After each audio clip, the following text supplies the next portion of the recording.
I'm conducting a hunger strike outside the Parliament buildings in Ottawa on behalf of my son, Jack, who's been detained in northeast Syria under horrific conditions for the last 7 years.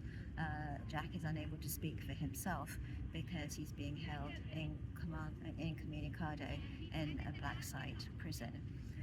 I have been trying to engage the government on this issue for the past 7 years, and they have refused to even meet with me, even though I live 15 minutes from their offices.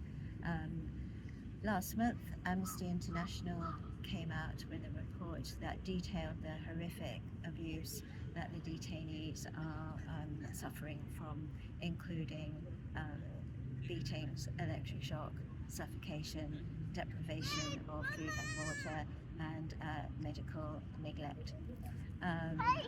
I believed that this would change everything, that this report actually validated everything that the families have been saying for years, and that the government would finally see the errors of its ways and repatriate its citizens. Well, I was wrong. My case officer at Global Affairs Canada said the report had no bearing on their decision whether or not to repatriate the detainees.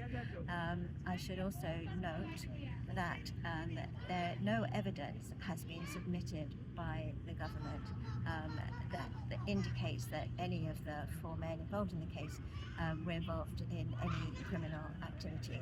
And Judge Brown stated that there was no reason that they should not be repatriated alongside the women and children.